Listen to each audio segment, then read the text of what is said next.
Hey everybody, I am back with a new movie review. Today I'll be covering the Cowboy Bebop movie.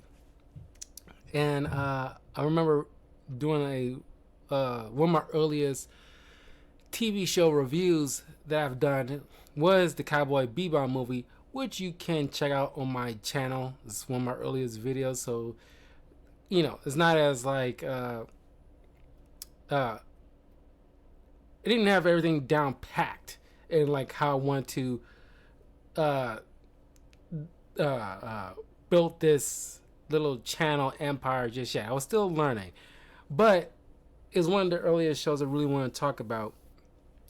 Uh, but now I'm talking about the movie years later, and of course, Steve Bloom, who voices Spike Spiegel, his birthday was just like a couple of days ago. So happy belated birthday to Steve Bloom, who, by the way, I've met a few years ago at a comic convention, and one of my biggest highlights of one of my favorite voice actors I ever met. Uh, so anyway, uh, this was directed by Shinichiro Watanabe, uh, based on the Cowboy Bebop anime and manga, starring Steve Bloom as Spike Spiegel, Wendy Lee as Faye Valentine, Bo Billingsley as Jet Black, Melissa Fawn as Ed Wong, Jennifer Hale as Electra Overroa, Darren Norris as Vincent Valajo, Dave Wittenberg as Lee Sampson, and Nicholas Guest as Rashid. So, the movie begins as Faye was chasing after a bounty. This black New Zealander. And right as she was tracking him, she see this mysterious black trenchcoat figure escaping on a freeway as a tanker exploded, releasing this pathogen that killed a bunch of people and injured many more, hospitalized many more, and is classified as a terrorist attack. Nobody knows who caused it, but there's like a what is it, million or billion? Yeah, 300 million Wulong bounty on the culprit. So, because Faye was kind of far, she barely got like a solid image on the guy she thinks was the culprit, and including the tattoo that was on his forearm. So she partners up with Ed in order to uh, uh, track down the bounty that she believes has some kind of association with this guy. While Spike runs some leads himself, as well as Jet, following up with some old detective buddies of his. And we we learned that there's also this special agency. It's kind of like the CIA kind of group, but seemingly more. Let's go with Black Ops. Very shadowy figures. One of his agents, Electra, who happened to have the similar tattoo as who we'll learn to be Vincent.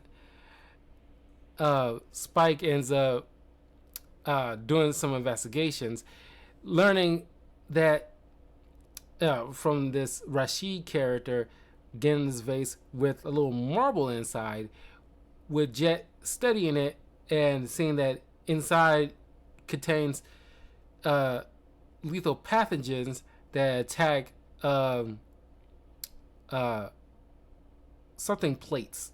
It's part of your bloodstream. It attacks uh, lymphites. I think that was it. The lymphites in the bloodstream, uh, and that's why they're having a hard time finding like a cure because it's never been seen before, seemingly. Um, uh, Spike ends up going to this, building, and he comes into contact with Elektra. He ends up escaping in a very slick way, but um, um, thanks to Ed tracking down the credit card, or at least the money card that they use in this world, because the New Zealand guy, loves his video games, at least the old school video games, what we consider by today's standards as new. Uh, he is at its arcade, and she ends up tracking him down, but he gives her the slip. But Ed, he manages to find where he is holding up. Faye goes there, but Vincent ends up like, okay, you have no purpose anymore, because Vincent's kind of crazy. He heals anybody that either gets in his way or is like lose kind of like the point to them being around, or loose ends. He kills his buyer, and he kills his partner. He infects his partner specifically. As Faye bursts in, she gets knocked out and infected, but the guy ends up giving her his blood and sees her as like, well, I'm gonna give you my immunization that's coming from my bloodstream to save your life, and you and me will be the only two people in this world that will survive. Clearly, he lost his mind and does not care about anybody. We learned that he used to be in this like military outfit along with Elektra, stationed on Mars years ago. He seemingly died, but he went through this kind of experiment this society organization put him through to try to, it was like it was like an experiment, or just like a it was like a test of this pathogen they were trying to weaponize, but the project was scrapped and he was presumed dead, but he survived. He managed to be immune to this new pathogen. However, it causes like hallucinations and eventually death. But since he isn't dead, but he's still feeling the side effects of the hallucinations that's eventually driving him insane. He sees like butterflies. I think a lot of people who hallucinate, hallucinates yellow glowing butterflies. Um,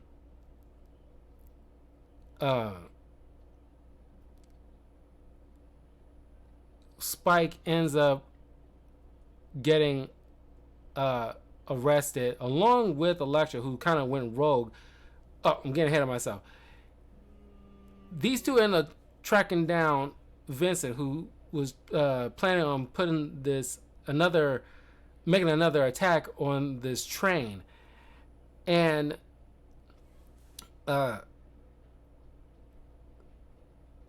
she gets shot in the shoulder. Spike ends up getting the Kali Ma thing from Indiana Jones into his freaking chest. Let's be honest, it was the Kali Ma. And so Spike ends up getting hurt and shot and tossed off the train. And Vincent manages to set off another bomb on the train, which uh, Elektra and a few other people managed to survive, but many others died or gotten sick. Uh, Spike ends up getting rescued, and Jet uh, picks him up, and they come to learn about Vincent and what happened. And uh, Elektra gets uh, not only like taken off, but her and Spike ends up getting uh, arrested while they were out and put in a jail cell. But they end up breaking out and working together in order to stop Vincent. So, uh, Faye manages to escape utilizing extra pair of keys that was on the body of the New Zealand guy. So they end up tracking down where, because he ends up leaving like a clue, or inadvertently a clue, to where he's planning on sending off this pathogen. It was on Halloween, mind you, which I don't know if you classify this movie as like a Halloween movie, but they end up finding out he's at this tower in the middle of the city, or at least near the middle of like their version of Times Square, where he planned on setting off the pathogen utilizing these Halloween jack-o'-lantern balloons. Jet and Faye worked with some old buddies of Jet who utilized these crop dusters, and Faye utilized this weather machine in order to spread the vaccine that Elektra's scientist friend manages to make up an immunization to this pathogen to cure everybody, but also spread it out just in case they don't stop Vincent in time. Spike and Vincent go into a mano-a-mano fight. Spike ends up getting infected, but before he gets killed by Vincent, Elektra shows up, shoots Vincent to death. They had some not only history, military history, but romantic history. But she knew she had to put this guy down. Right as like the antidote is getting spread out through the city, and the movie ends up ending. And I don't mind the story, how it's playing out. There seems to be things that was completely left out for some reason that didn't seem resolved. Like this organization, do they get their comeuppance? Who are they? Like, does Faye? Not Faye, but Elektra ends up dealing with these guys. There's moments where we see these this like cop duo trying to solve this case and stop these pathogens, and trying to save people who were hospitalized. All we see is them getting to like a pissing contest with this organization who's pretty much kind of like got higher authority than they do, but it's just they kind of fell by the wayside. It's just like, okay, what was the point of them if you don't like follow through with like any kind of bow wrapping on their story part, their part of the story? Because like, yeah, I want to see these guys who created this pathogen. I want to see some kind of like, if it was me, I was like, okay, these two cops working their case, working with possibly Jet, since he used to be a detective, because he ends up working with some other detective I never seen before. At least maybe he popped up in this series that I just can't remember. But I would have had him working with this, grizzled detective that is part of this movie.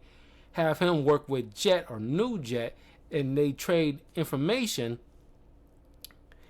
And have him and Jet, dig up information about this organization and bringing them down.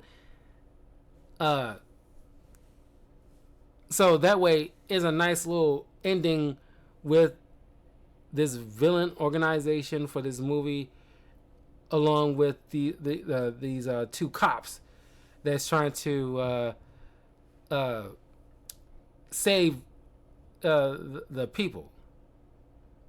It's a win-win, and Jet doesn't want any of the credit. He just want to make sure that he gets his little bounty, and also put a stop to any more of this potential evil doing that might happen again. That's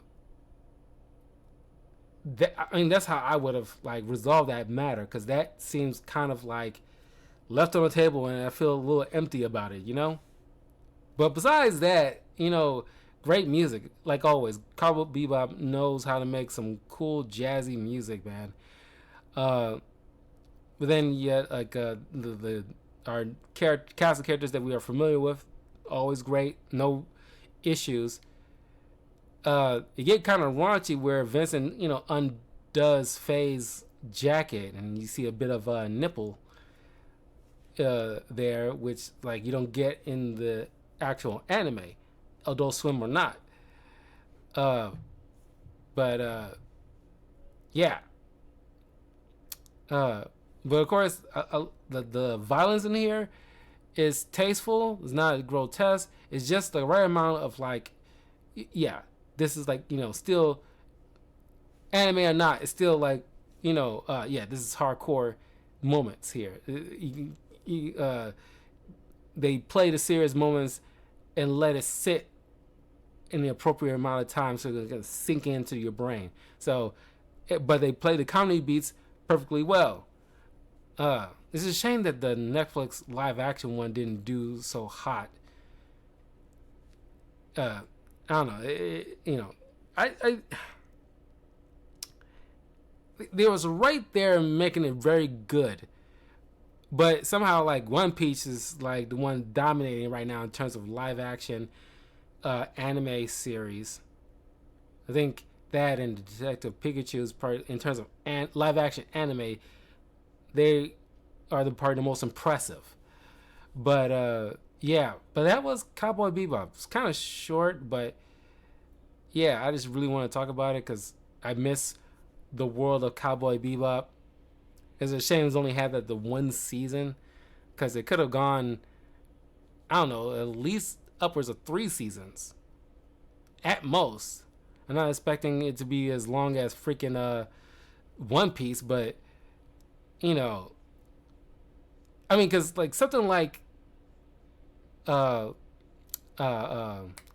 Death Note, yeah, I can see it having one season because there's only one ending, and maybe you probably could have stretched it out to maybe 2 seasons, maybe, but I think that earns the one season because it, you can't tell any more stories after this.